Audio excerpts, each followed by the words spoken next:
You got us? 3, 2, 1, we're live. Oh, maybe not. All right, yes, I think so. Can you hear us? I can hear you now, and I think you can hear me. Is that correct? Yes. And we get Okay. 2 versions of you. Excellent. Oh, Aw. I just took one away. I'm gonna just do it on my phone because right now I can't get my headset to connect correctly. So All right. Technology aside, we're gonna call to order the Planning Commission, City of Sherwood Planning Commission work session for December 13th, 2022. And Development Code Update Discussion. That's you, Erica. Sure, so, Let's wait, before we do that, Councilor Giles, do you have any council updates for us? we are nothing really in regards to the planning commission. We are closing in on a city attorney, which will help you. The offer's out, so we should be finishing that shortly, and that will of course be a resource at your disposal. And I think that is it. We may have a little 5-minute meeting next week, but we're done with meetings for the year. So, Thank you. all right. All right. Now we're on to the update from Erica. all right, this is our last meeting of 2022. Thanks for coming. I want to start off, and this is kind of exciting news because I know that Chair Simpson has been wanting this for a while. I have it worked out where we can have QR codes on our land use notices. Nice. The signs On posted. the signs posted on site. Nice. We'll now have QR codes. So we have all that protocol set up, so. Starting now on. That's great. Yeah. That's great. Oh my gosh. That's fabulous. Thank you. Yeah, you're very welcome. Starting, so I just want to touch base on kind of what we have on our docket for next year. And as far as development code updates. I know that Jean, she wanted to look at our multifamily design standards. So I have that on the list, and I also have annexation criteria. I have the tree code and then our Old Town overlay. I think the 2 important ones for us to get through kind of early next year are the multifamily design standards and the annexation criteria. And there's, so I guess throwing it out there, the multifamily currently falls under the commercial design standards right now, which would be that design review matrix. In 1690, chapter 1690. And that's, I guess my only concern is number of applications that we might be subjected to for multifamily that would be under commercial design code. And if there would be any design criteria, I guess in my thought, we would be able to do it in this code update where you would say multifamily, does it make sense to fall under commercial design review criteria? Or would it make more sense to have it fall under townhome and other? And then I have another question Mhm. too, is outreach for that. I think if we're putting in some multifamily design standards, I think we're gonna have to do at least some outreach to the development community to get their input. Okay. Because the only thing that we currently have outstanding is, we have a pre-application conference, that was concluded. But they haven't submitted an application yet. It was the parcel behind Ross. That parcel was actually Approved. approved in 2015 for a multifamily development, but it was just never built. And so they've come back to us like 6 months ago with a pre-app, wanting to know, if anything has changed. But we haven't seen an application come in yet, but we're probably anticipating one to come in sometime next year in 2023. Right.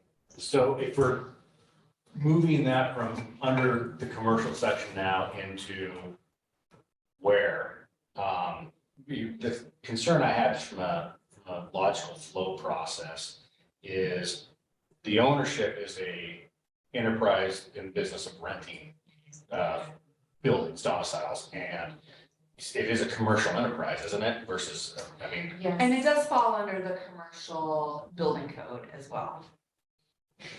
Okay. well, but I'm just because at the end of the day, it's someone's home. So we gotta have, it seems like it merges or blurs the lines between those two Right, and sections. if we keep it in with the commercial design review criteria, my one big concern is that they only have to meet 12 points. And that 12-point system, as we know, they can pick some of the easiest, which is why we're addressing the industrial design. And my one caveat would be the glazing on the street frontages. Maybe we just, if it were as simple as putting a single caveat in the commercial design review criteria that says, for multifamily, a minimum of 15% glazing must occur on street facing. Because Does that match townhomes? Is that they're very similar? is it 10, it's either 10 or 15, whatever would match townhomes.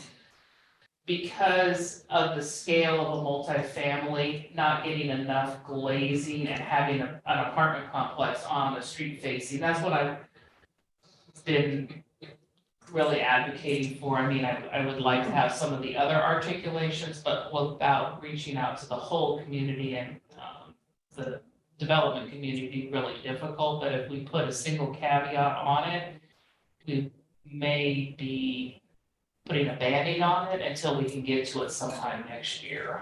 So. Hey, I can't remember if I'm allowed to make question or ask questions during this or not. Yes, it's a work Okay. session. Okay, good. So for, is there a difference between somebody who is building condos that are intended to be rented and multifamily, which are intended, I thought those were intended to be sold to be kind of starter homes. Is that a distinction without a difference? So condos, They would still be required to go through 1690 for the actual building.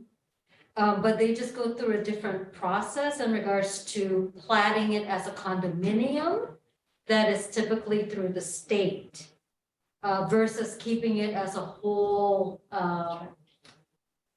And it's not a subdivision. so they Right. could just a single parcel and a It's just- tract. Yes, on a tract, but each unit would be condominiumized.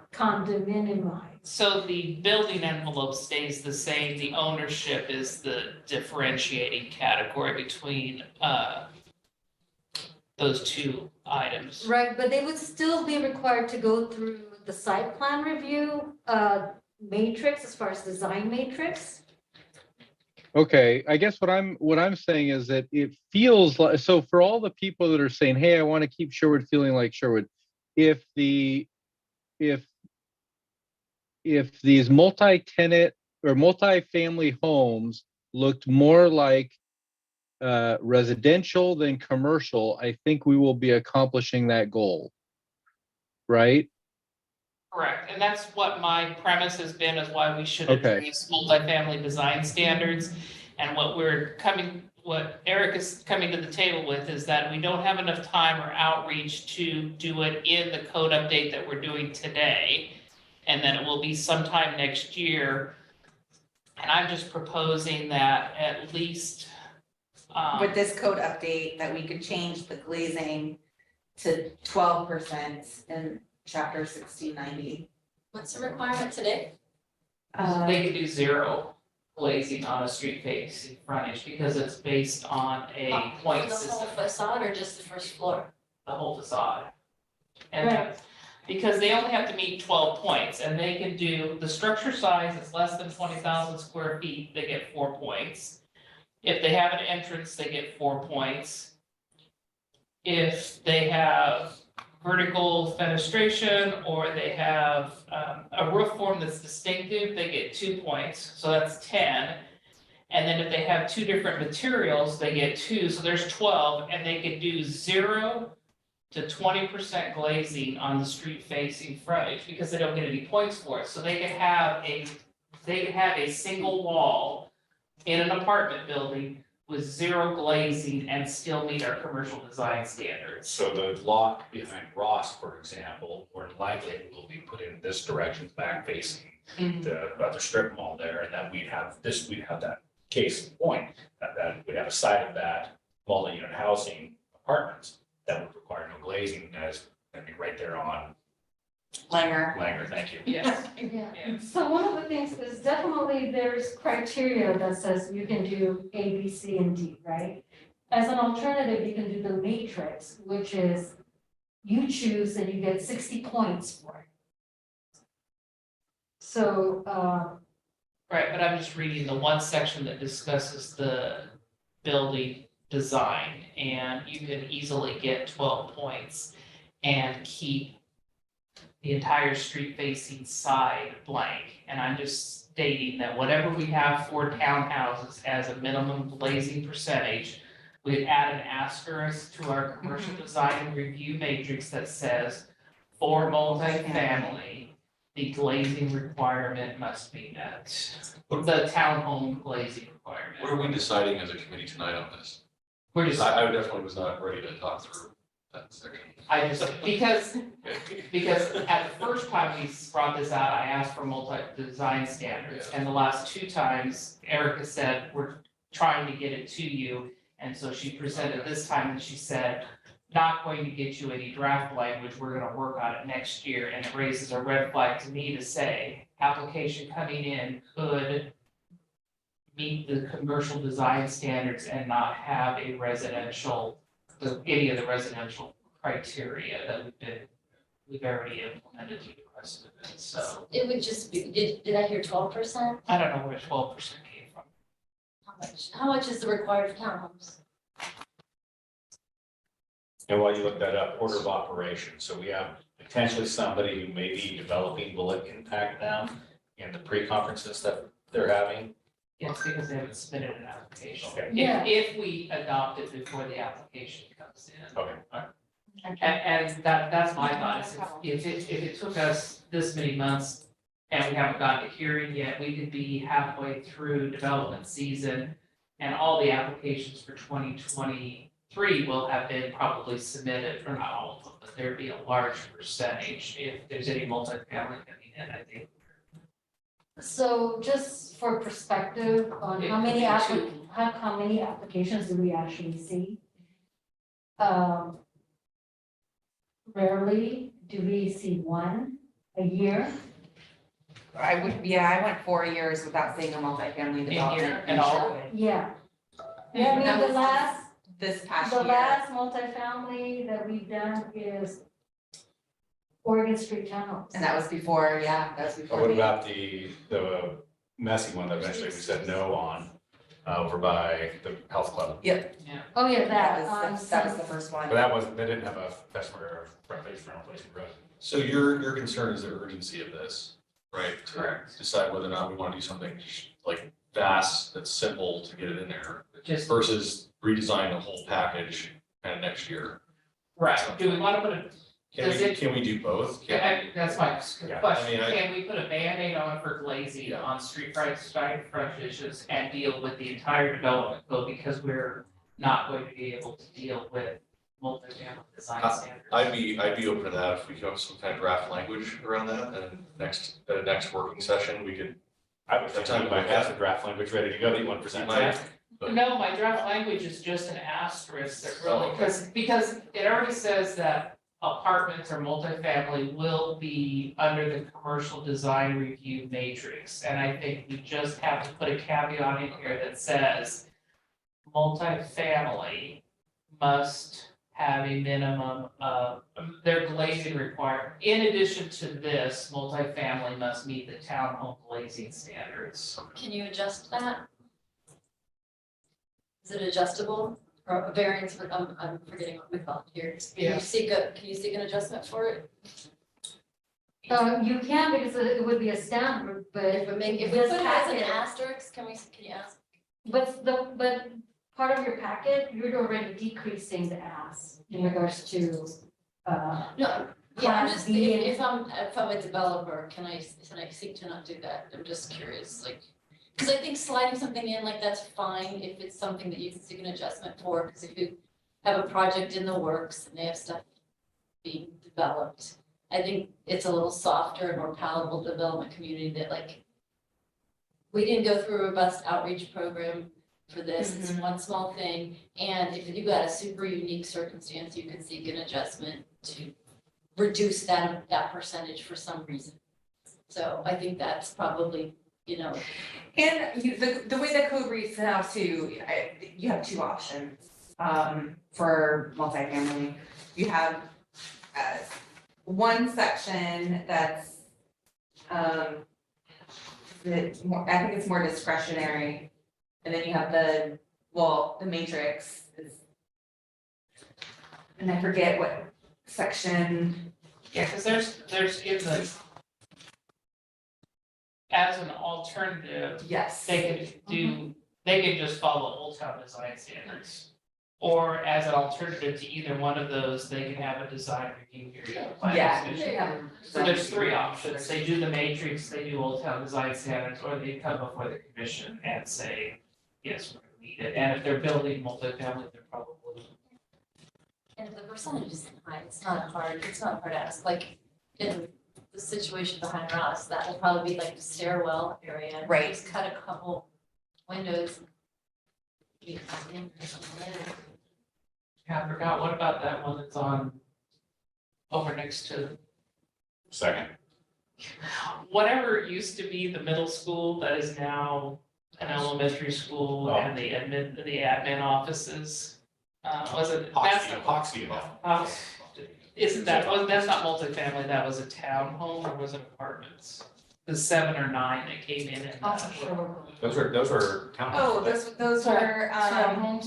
Not those were multifamily. those were multifamily. They were- So, yeah, so, yeah, but that's the late, I mean, it was Oregon Street, townhomes, was right. Yeah, no, I'm just asking, those, we could have ended up with a large white wall on it Yeah. if we had. And the one right here in Old Town by Symposium, you caught that, I remember that years ago. Yeah, Yeah, that's right on the side. Yeah. Yeah. Big, we don't want big blank walls facing the roads. right, so again. Okay, so I'm good with it. As a stopgap till we can get to it. yeah, stop, yeah, okay, so that was my stop. 'Cause I'm So in sorry, the I code now, for side elevations, we have 10%, and then on the front elevations facing a public right of way, it's 15%.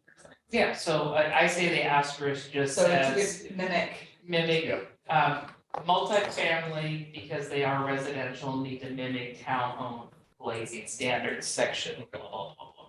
And then that's our Band-Aid and call it done. Okay. And then we will revisit it as a, And that puts that in this batch yeah, of changes. Okay. and then we're not waiting till middle of next Okay. year to, And it addresses any potential applications coming in Q1. yeah. Right, so just as a heads up, this package will probably go, we'll file.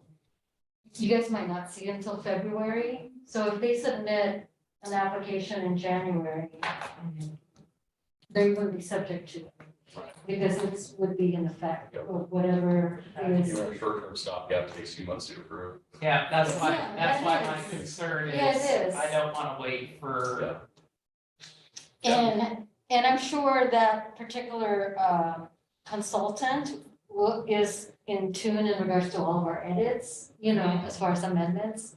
And I'm pretty sure they'll probably try to, because I'm sure they're designing That's what it's. their site plan now with their elevations to meet the standards. So, more than likely they'll submit prior to. Do you anticipate any other discretionary review for that project? Well, they have to go through a site plan review. I mean, anything with approval criteria that'll give us the ability to say, hey, maybe that window is frontage. It depends on what process they choose in the code. I don't know if they're gonna use the matrix or not. Yeah, the because. Because the they don't have matrix- to, they don't have to choose the matrix. Right, but if they do, they can pick and choose whatever. Right, So it's just for the 60 points that's required. That's the only one that I think that's the gotcha one. Yeah. Because if they do Old Town design standards, then Old Town design standards are pretty robust. And then the other one is they come before us. Yeah, I think that's good. I think there's criteria. Some wiggle room there. All right, thank you. Thank you for the rabbit hole. I really, obviously, I've been championing residential design standards for years. Crazy, wishing to maintain. All right. Let's get started here. Go down one by one. All right, packet page 3 is definitions. I know that we had a question from Commissioner Vance about the marijuana code had 2 definitions for marijuana, and this only has 1 definition for psilocybin processing. And I looked at the definition for marijuana production, and it's a little bit more nuanced. And I just took the language for psilocybin processing, like straight from State. this, yeah. No, yeah, straight from the state. So I think we're good. Does it say, so my thing was just grammar. Yes, Psilocybin processing, that's an action, right? So processing, and then it says a building or structure, so I was thinking it was a psilocybin processing facility. facility, we can add facility. And I still have, thank you for that. Yeah. Yes, I still have this minor comment though, that I don't know if it's minor or not, but like, because I think it reads slightly differently in the marijuana code. So harvesting, production, preparation, propagation, compounding, conversion, or processing of, should it be of psilocybin or a psilocybin product, or just of a psilocybin product? That was kind of one of my concerns too. Like, I don't know if psilocybin is always a psilocybin product, or if it should be of psilocybin or a psilocybin product. The marijuana code reads that way, if I recall correctly. we can make that change. Processing of psilocybin.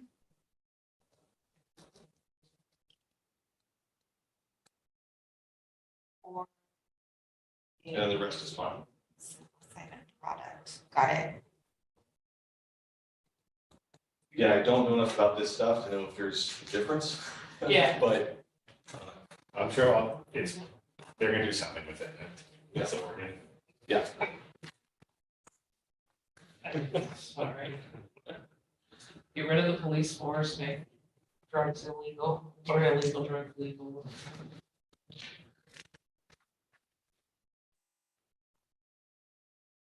Okay, packet page 5, land unit development. So this was just an easy, we spelled out transportation system plan.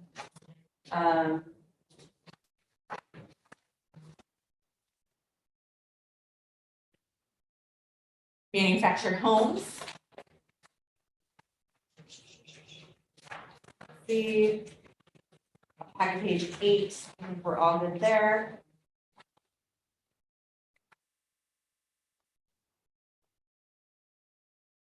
Packet page 9, so I do want to call your attention to A.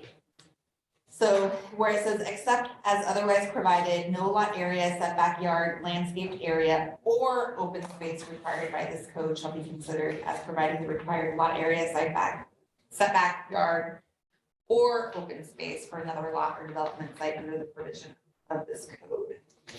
So I fixed that other and. So the and is gone in the first sentence and replaced with an or? Yes. And, okay, thanks. Yep. So we got the 2 ors in there.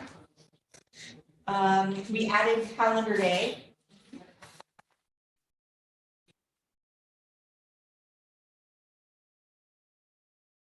1672 was good. I think variances was good. Temporary uses, and this was for model homes. So on packet page, wait, where do we want to get there? Packet page 17.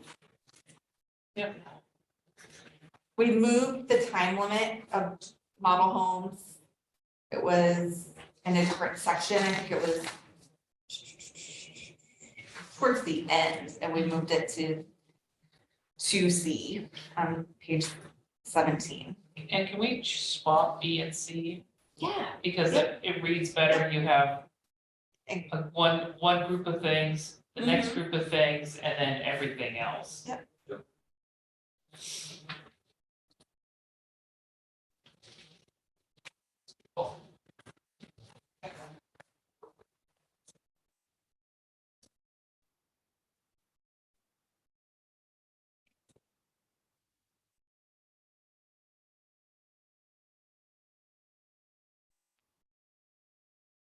Great. Okay. Any other questions? Back to page 21 is where you wanted us to make a decision. Yes. That's the big one. That's the last thing I had a comment on. Yeah, me too, actually. Yeah. All right.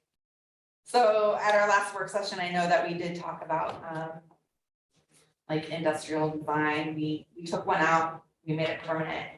That was, the roof for like, screening of mechanical equipment. Because typically developers will always screen mechanical equipment for the most part. And then since we took that out, we talked about adding a new criteria for building entries. And so I just laid out 2 options.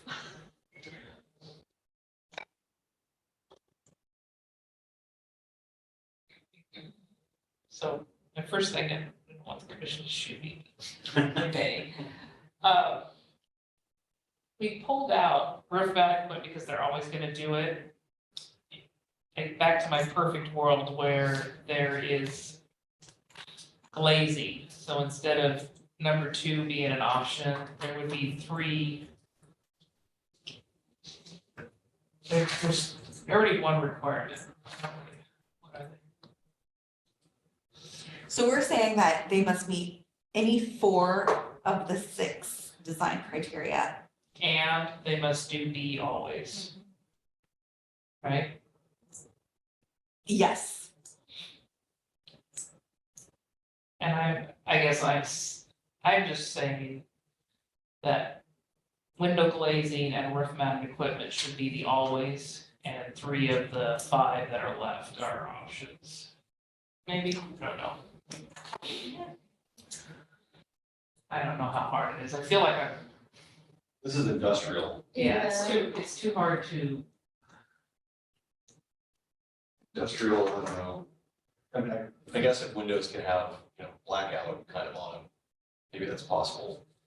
But there's some industrial uses, in windows we're looking at or whatever, I don't know, I think. but it's only on collector streets. Arterials and collectors. So when you're going down 12th and Sherwood Road or Oregon Street, you would see a frontage that has articulation and glazing. If it's on the backside, around the corner, you wouldn't see it at all, so I don't know. A developer could still block the window from being able to see in. It just has to be a window, basically. That's what we mean by glazing is windows. Yeah.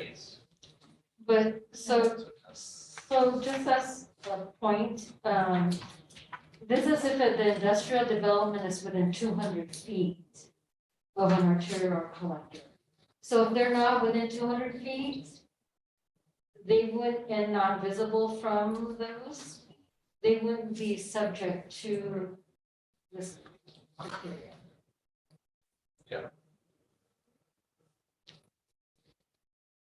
Well, I certainly don't think that 15% glazing, if you're within 200 feet, is onerous as a requirement necessarily. Doors and entryways, it gets you close, maybe it's it's a standard requirement all the time.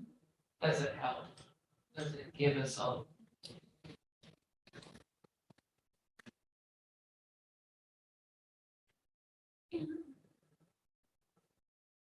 By itself, I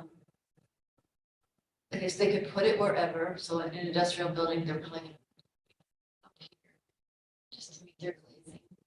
In all likelihood, they're not gonna have a nice storefront or anything. So it's probably gonna be high and band, the roof line maybe, a lot of times they do that. I don't know. I mean, I think it's a positive thing, I don't think it's like horrible to achieve, like super hard to achieve, and then if there's circumstances that the nature of their business precludes it, they could seek to not do it. Well, they also have other alternatives that are all designed, the purpose of this is to make it look nice. Right. It's just, is part of the looking nice, do we always want it to have 50%? Right, That's my question. yeah, that's. Yeah.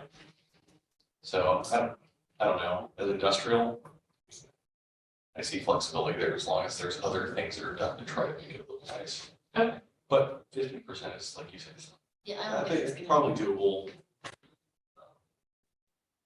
This one isn't as like residential or something, yeah, it's industrial, like, I don't know, it's industrial. Do you go up and down Walden Shore?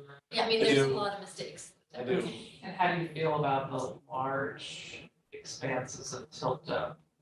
If there were, I guess I'm thinking, if there were window requirements, would it look weird or would it look better? Well, I also don't think they have some of the other things in this list either necessarily, but so better. But if they instead did other things like this, then maybe it'd be okay. I guess that's all I'm saying. Do we But, have, does the glazing have a certain amount of opacity associated with the code? Like, No, so you can just do a fake? so you could do a fake. See, that's what, you know, It could look, It could look like a window, but not not actually be Yeah. a window. so like. That's the- why it's glazing versus window. Storage. The storage space. units there, because without that, Yeah, with that. Yeah. it would have been just those red. Yeah. And that was. Well, I can understand that a little better, I think, in Europe. Just don't want it to be, I mean, industrial is, who knows what they got going on in there. Right. If there's window light, that sucks, you know, so I just don't want to be that. But if it could be a wall with fake window on it. My only concern is actually rewinding, going back to the shielding on the roof for the industrial equipment. Are they only doing that because it's required by code? And if we're gonna take that out of the code, am I hearing right that we're Well, gonna? from the- you didn't take it out, you made it a mandatory. Oh, okay, thank you. Yeah. It's not a choice, it's not a choice. You got called out saying all roof mounted equipment shall be All stored. right, thank you. And my proposal was to say that there are two requirements, glazing and roof mounted equipment being screened. And then the other 5, they could pick 3. 2 or 3, that's what we're deciding, right?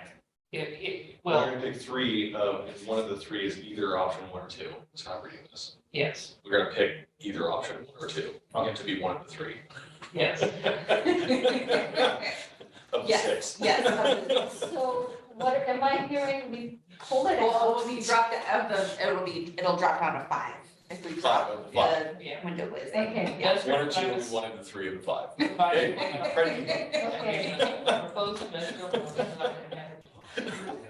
Maybe Can we there's make- a balance then, if you- if- Can we make the whole thing easier and just get one of those wheels that they have at the Robin Hood Festival that they just gotta spin it and what it lands on, they have to do?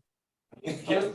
Okay, Maybe you could make it mandatory and then, as a balance, give it option 2 as the entryway, because Yes, option yes. 1 talks about more windows and stuff. And Yes. so instead of going that route, we're gonna make 15% glazing a requirement, and then you get option 1 though for your entry. so I think, I like that. I think that the required findings, number 7, industrial design standards include the following. Required, and I think just read wordsmithing, Yep. so the first 2 items Are are gonna be required. There were 2 required items. And then 3 of the 5. And that would be option 2. And then the other 4 that are already listed there. Mhm. So for clarification, the standard is 15% window glazing for all frontages facing interior and collectors. Are you saying that it's now 15% window glazing for all frontages? No, just, All right. No. Arterial and collectors. Yes, we're just making the minimum 15% glazing for all frontages facing an arterial or collector. That's gonna be a requirement, as long as the screen, and same with screening the mechanical equipment, that's a requirement. Then they will have an option of meeting 3 of the 5 other options listed. And we're gonna choose option number 2 of this of the building, building, Okay, yes, so entries. we're deleting option 1. Mhm. Okay. that it was, Yep. yeah. Got Option it. one gets pretty prescriptive. and It's pretty it becomes prescriptive. Too many of the option layers, Yes, as well. But, and also, we're not subject to the same as residential, where it has to be very clear. So who kind of decides, if you sort of met these guidelines here, is that somebody on staff, you guys kind of look at it? Well, it depends if it's a type 2, if it's a type 2 application, it would be staff, but if it comes to planning commission, you would. Yeah. The commission would review the application. Right. And decide if this is what they Mhm. propose is reasonable. That is Meets the standard. satisfying that criteria. so the Yeah. 4 that were existing are pretty defined. Loading areas are side or rear, parking side or rear, 35-foot setback to building materials. So primary building entries readily identified, well-defined. Yeah, I think that's prescriptive. Okay. That's, Yeah, I mean, some prescriptions okay. yeah, If you're just giving too much with option one. yeah, So I'm agree there. So yeah, especially if you go option 2, to provide some flexibility. Moving the glazing 15% is required is okay, and then 3 out of 5. Okay with that. Just kind of your question though, so a minimum 15% glazing all frontages facing an arterial or collector. But this section is for any development within 200 feet of an arterial collector. That 200 feet is not that long for industrial, so I'm guessing there really wouldn't be a case where you'd be within 200 feet of an arterial, but not actually have a frontage on an arterial. We had one come before oh, us, yeah, over by the Yeah, well, DMV. it says and visible Mhm. to And the visible. arterial And or visible. collector. So if it's a Okay. building right behind, but you're within 200 feet, but no one can see it, you're not subject to this. Okay, so basically, option 2, or not option 2, number 2 would always apply.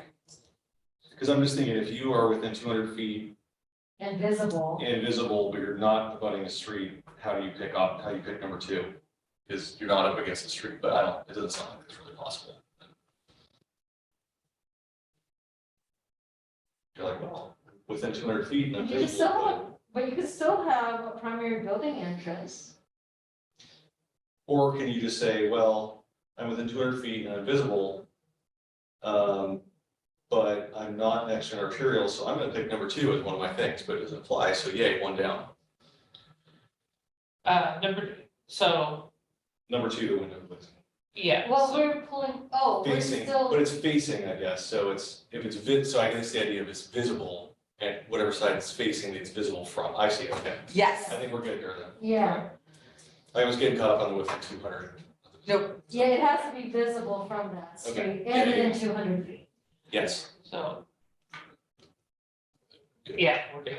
And so the alternative, as an alternative to section 1690.020 B7A, BC, whatever. That isn't clear, so I think the numbering needs to be, because the alternative needs to be number 8, maybe? Or, you just need to fix the Fix the numbering, numbering. because there's 2 choices. Yep. They can do the alternatives, or they choose not to do anything and they come before the planning commission. Yeah, that's Yeah. just fixing that. Yes. maybe that's how you define it here. Industrial design standards include one of the following processes, A and B. And A is this option and B is go before the planning commission on a type 4 review. Oh, so you're suggesting this whole section, like you can either do this and meet it. It's already in there. That is how it is. That's currently how it is right now. They can do that section or on page 22, Yeah. that alternative has already, has all Like, this. we don't want to do any of this, but we want to go ask the planning commission if they like it. Yep, Right, and and we've had that's, that happen. and that's what happened for the, what's the one that was carried, Sure. the industrial over there where the girl that did the cookies. Oh, like Wilson, Wilson, yes. Wilson Phillips. Well, yes. Oh. Yes, that's all I could think of was the girl from Harvard, you know. Yes. That whole industrial area came in under alternative B, they didn't wanna follow this criteria, so they just, so some of the buildings came in, just came from the planning. Not even, Carney Wilson. Thank you, Yeah, thank you, yeah, I was thank saying, you. I got carried in my What was the mind. name of the place? Love bites. Love bites, thank you, That's I got Kari Love, and that did not work, and there were no words in my rock head that were gonna go Oh, I past couldn't that. think it was Wilson Phillips. So. All right, are we, as far as these? I think we're good. Okay, with all the amendments? Okay. Well, no, let's, Oh, you said you're good, okay. I, with that section. No chance of not getting. I was saying, I didn't have any other comments for the rest of it. yeah, I have one minor. I had the his and her thing, but I took that before staff. and Yeah. yours, yours. What is, early in business writing, I was taught to use their, use non-gender specific pronouns. There, Are we not, do we not do that in code, maybe his and her instead of their? No, because the rest of the And code, I'm not, and I don't want to open a can of worms here, I'm just curious. because the rest of the code says his/her, and it was easier to fix these three than to fix the bajillion other places. yeah, we're gonna verify how the code is written, and we're gonna just hold that. All the way on packet page 84. 84. All right. And I don't know why this one's not, for some reason, it's like one of the beating the dead. Very well. First sentence under 16.15.010 purpose. That first sentence should it be in new developments? So should that be plural or should that be singular? So, Yeah. which section And again? new developments, we can add an S. Yeah, All right, sorry, I don't know. I love it. I don't know why I caught that. New development. Wow, that's really You're in the good. deep tracks. That's- Except that I think I started backwards on this. That's a perfect. Open it up to the last page and start there. I like it. Okay, Get a gold star for today. But Eric, if there's more things you want us to specifically look at in the meeting, but I didn't review them all earlier. But if you want to pull us through something on your mind, that's what it is. Nope, right now, not right now. So the next step here is I'm gonna notice the state of these changes, and then we'll have our first public hearing, at the second meeting in January. Yay, good to hear you. Okay. okay. Are we on to the next? Yes, Must we? Yes. and it should we be, this should It be is pretty quick. Climate friendly. Is that what you call it? Feedback, yes. So, yes. Ooh, deep breath, because lots of jurisdictions are dealing with, this new legislation. I created a matrix for all of you guys, and I'm not gonna go deep down the rabbit hole in regards to identifying everything, but just, if we were gonna do something at this time, we have a deadline for December 31st, basically changing 1 unit of parking to 1 unit of multifamily. Right now, our code has it, is based on the number of bedrooms. So now it would be straight. So at this time, the good thing is, we could definitely codify this or codify it in the future by amending that. But we can also, do nothing at this time and just implement it by state mandate. Um, So I'm you said the deadline is this December 31st that we have to codify it? Yes, or just implement the state rules. Because this is a minor, this was only a one-page exhibit that basically changed the 1.25, depending on the number of bedrooms in the multifamily, to just one unit. So one unit equals one parking space. So we're not changing anything, and the only reason why is because all of you guys know that we are one of the local governments that have filed an appeal to the rules. And so we were talking to our city attorney in regards to how should we implement and move forward in regards to making sure that we meet the deadlines. And since we are part of the appeal, the appeal is pending and they're requesting a motion to stay. So the city attorney is basically saying, do not take any step at this point to implement the rules. But I'm providing the matrix to you guys so that you guys know what's coming up, if and when. But, we don't really know what, we can't predict what the Court of Appeals is gonna grant. So if anything, at least we know what's coming and what changes we would have to make ultimately if things proceed on. So one of the key other factors is on March 31st, we have electric vehicle charging conduits that would be required. Again, it's just the conduits themselves, versus the actual attachments to the car. So that has, I guess I have identified that. Then there's other regulations that are in June 30th, and they're listed there. The great thing is, we're not part of requirements, maximums, parking maximums for cities over 100,000 individuals or population, or 25,000 population if in the city Portland Metro. As you know, we're not there yet. We're gonna get there. Yeah, so that's Just not exactly there. what I was writing down, is, what is our trend? Wait, is So- it a year, 2 years? Maybe, I don't know, we're at 21, almost 21. And is this based off census year count? So we're here for 10 years, we don't have to worry about it till 2030? I would say probably, I would give it a range between 5 to 8. Yeah, I would say. 8 years. Right, and so the good thing is once we get to that population, we have a year to implement. But if they're not using census data, what data are they using? Well, Our signs will be stuck at 24,999 Yes, for Portland 5 State. years. So, yeah, Metro.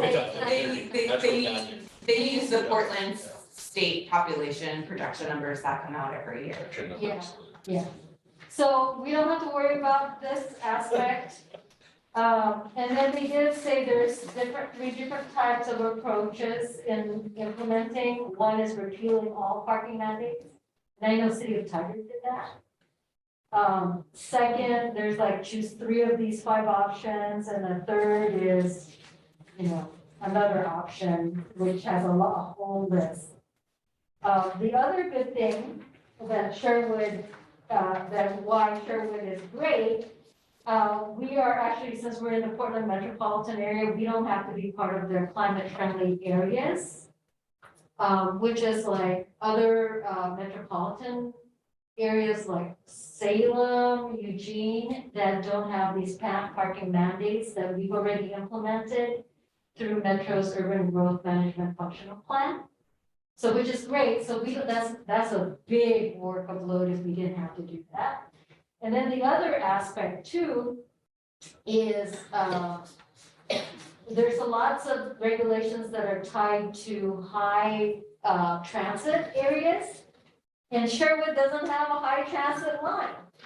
We don't have a bus line, we're not close to max. Well, we have the bus line, it's just not a high. High transit, frequency. right, high frequency, right. So, There used to be one on 99 that was an express one. Does that count? Express with 9 star. yeah, I think it's And like, they eliminated it. it's like, Oh, okay, it's gone. like, Did they eliminate it with the yeah, last? it's like at least every 15 minutes. Okay. written Then what twice. about their definition, jumping back to the first page of how do they define heavy rail stations? Oh, like light rail. Well, it says light rail and 3/4 of light or heavy rail stations. So is there, what is a heavy rail station? I think it's the. It's back. passenger though, right? It's not like. It's- freight. It's, what's that saying? Quality. West, that, Okay, yeah, cool. that's Thank you. heavy rail, yeah. Thank you. So, so that's, so one of the other regulations is that, once we update our TSP, which is projected scheduled for fiscal year 2023, which is July of next year. Once we update that, we should be rolling in some of these parking mandates and modeling and all of that that's tied to it, and especially also the part of the TPR, the Transportation Planning Rule. Associated with that, even though we just updated our housing needs analysis, we also have to address the housing needs analysis, and that's not due until 2026. So those are all future things that are in the horizon, and until we hear otherwise from our city attorney. Oh, and I just want to make a note too, when we do our next housing needs analysis in 2026, we will also do a housing production strategy for House Bill 2003. So they'll go kind of hand in hand together. Which isn't listed on here, but. Yeah. Hey, Joy, I did have a question about the electric vehicle conduit stuff. When you say conduit, do you mean the actual electrical hookup? And does that have to be to residential, or is it So I'm like sorry, a Taylor, since you don't have this handout, it's new private multifamily residential or mixed-use developments. They need to conduct to serve 40% of the units. And basically, the city is required to require conduits to support at least 40% of the parking spaces for new multifamily, which is 5 units or up. And mixed-use buildings with at least 5 residential spaces and commercial private space. So again, it's Okay. just the conduits. Just the conduit. Yeah, so, yeah, and by the way, I'm pushing for the city council to approve the, or to recommend that they get you guys to approve it. I don't know the process yet, but for getting the 220 volts in the garages, because those can be attached to the, machinery, washer dryers, anything, but it also is $20 to put in at the cost of building a house and $800 to do it after the fact. So it might make sense to just have an extra 220 volt outlet, by the breaker box or something. Right, well, the conduit, you can run whatever you want through the conduit, but this is ideally for exactly that, for level 2 home charging, would be my guess. So, that's interesting. That's, Yeah, because this is very specific to multifamily. So, but what I'm hearing, Counselor Jones, is that you're identifying for all residential? Mhm. Yeah, like I mean, it's frankly, it's going to be coming anyway as part of a kind of a standard design, but I feel like we could make some, we could be ahead of the curve, at least in Sherwood West, by saying, hey, we're gonna look at our power infrastructure a little bit differently over there, and one of those is the electrical system for residential. So anyway, And I do That's know not- there's new building code that's tied to this, but I can't speak to the specifics to it. But I Okay. know that you're addressing it in that avenue also as far as the building code. okay. I think it's good to plan the infrastructure for everybody having a 220 outlet in their house for that. everyone pretty much does have Agreed. multiple 220 outlets, your fryer, your oven, Yeah. Right, but like me, hot tub, EV, so it's, I'm an energy pig. I had to have one dropped in for welder, Oh, yeah. plasma torch welder, air compressors. So, I will keep you guys informed in regards to, the stay that has been requested. And if it's not granted, as far as part of the appeal, then, we'll start talking about timelines again. Yes, as far as what the city attorney has. But, so nothing's happening January 1. The advice is just if something comes in, permit it for now. Okay. Yep, Gene, question for you, and off topic for the commission a little bit, but when it comes to specifically the parking maximums, how does that impact Sherwood West? Because that's like the calculus on population growth, Sherwood West coming in, this type of stuff. Is that something in your group you're considering? Really got, their bigger problems in Sherwood West has to do with the roads themselves.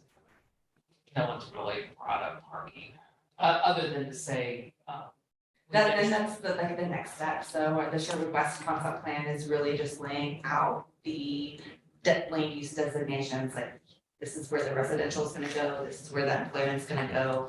These are, you know, 2 main collector arterial roads, all the rest are neighborhoods, these are where the parks are gonna be.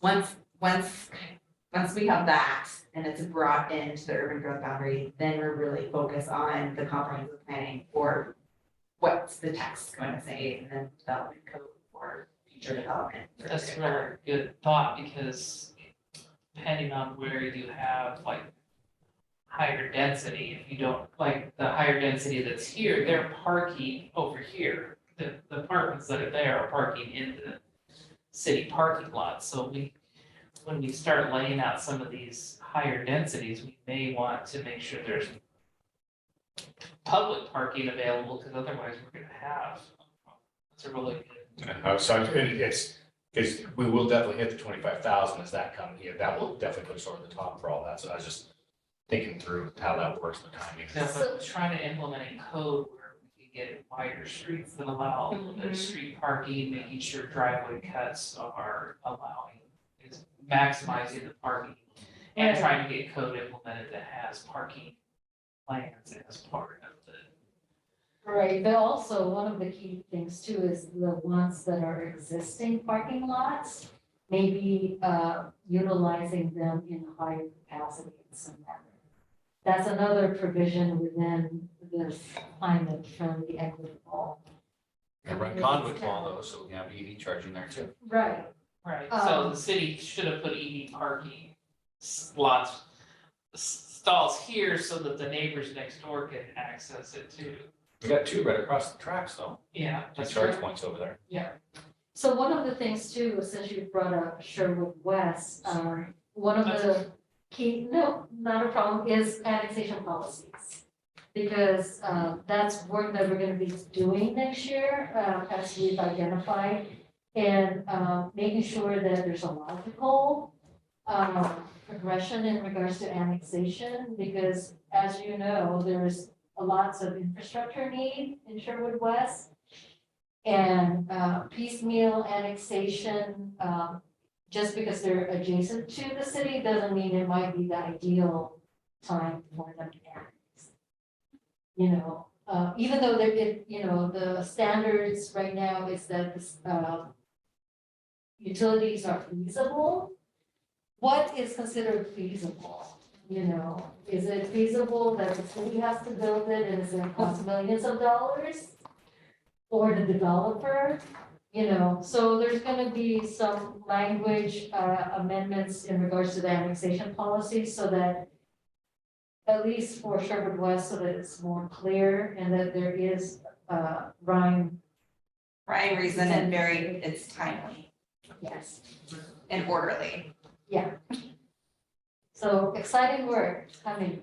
So we're working on this economic opportunities analysis thing. How will the results of that affect the planning of Sherwood West? How could that, because it's looking like they might be coming in with, we're undersupplied on industrial. That might be an understatement. Yep. And so how that works is, Yeah, you know, if if it says, we need, 50 acres of, employment land to serve the community for, the next 20 years, then we're gonna have to look to Sherwood West to make sure that our supply that we're looking at there will meet. So we might have to pump in whatever zoning thoughts that's gone through this group's head so far and say, no, you have to do industrial, sorry. Is it that, or do we look at it like, well, I guess that just means we need to expand the UTV for or something? Or it Or- might help designate which parcel comes in first, because Sherwood West has areas that have been identified as good industrial area, and so it might be that the annexation policies that are driven by need would designate those areas to come in before residential could come in, so that the jobs balance helps, and that might be part of the code language that says we don't bring in residential unless we also bring in a jobs balance, so, because right now we are deficit jobs here, and if we take what the state has us, we would continue on that same track because they tell you to increase each one incrementally, and what we're trying to do is flip them so that we bring in more jobs than we bring in residential, or at least as many, so that we don't continue to go backwards in our thing, and so that means, in my mind, when we codify annexation, it includes jobs to housing ratio that's proportionate to the goals of the community. So is there coordination at a county level? Because based off of the information or the survey we did on Sherwood West, the industrial area, we pretty much know where that's gonna be. So you got King City right there, you got Tigard right there, so will that be like an industrial corridor? Potentially, or is there coordination going on, I guess is my question, or? Between cities? Yeah, because it's also, you got the river and the wildlife refuge and everything right in that area. It just seems like an odd place for industrial, but I get why it makes sense for that to be industrial. Yeah, so we've been coordinating, we have folks on our technical advisory committee, from King City, from the Wildlife Refuge, Tualatin. I'm out of my lane here, I'm sorry. Oh, no, it's okay, perfect no. No. discussion. So like we, during our planning commission training, I spoke of the urban planning area agreements that Washington County does for all the cities, where we could expand out as far as they kind of identify, yeah, this makes sense, so those are the areas that we're targeting or have targeted to know that for sure they're coming to us. It's the ones that are recently identified as part of urban reserves that haven't been claimed by anybody, that are kind of close to us, but not close to us, but could be close to another city, but, those are the ones that we would be fighting for. But in regards to designation, no, fighting, if we wanted to fight for it, but as far as designating, is this gonna be an industrial corridor?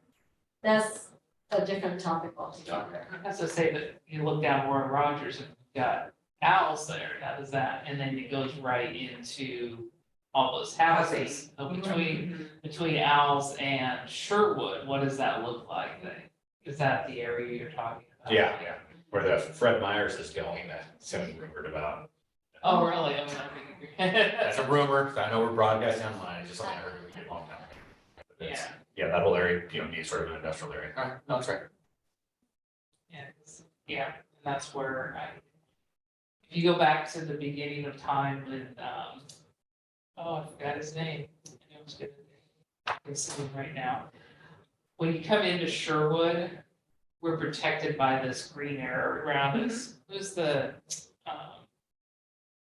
guy he came from the consulting company that did the map that showed we were like an island, And if we want to preserve Sherwood's isolation, we need to preserve our green corridors surrounding our community, the creek that's between us and Newburgh, the wildlife refuges between us and to the north. Martin, Glasgow, everything. Yeah. Yes. And we've already lost it because the creek corridor and the green space between us and Tualatin has evaporated through an industrial corridor. If we don't strive to protect these green things, we are going to lose our identity and just blend into the Like community. Greater Metro. Well, South Beaverton, Tiger, King City, they are coming hard this way. Right, and if we don't create a green space protection corridor between us and them, we'll be absorbed or blurred. And like, where does Tualatin end and Sherwood begin? We didn't protect ourselves or create a community presence that would say you've now entered Sherwood and welcome to the green of Sherwood and created an entranceway. So Right now it's Chicken Creek to- on the north side. so. All right, thank you. You have a Sherwood West meeting this week, right? Our next Sherwood West meeting is scheduled for January 12th, Thursday, January 12th, 5:30 to 7:30. All right. Anything, did I, close my book? Do we have anything else on the agenda? Are we adjourned? We are adjourned. All right, thank you. Thank you, Counselor Giles. Hey, thank you. And by the way, I'm sorry I missed the appreciation dinner on last Wednesday. So thank you very much for your service, everybody, and looking forward to a great new year. All right, thank you. Next Bye. week. Thanks for that. And I did want to say, I'm going to wait till the public hearing process. So when I got up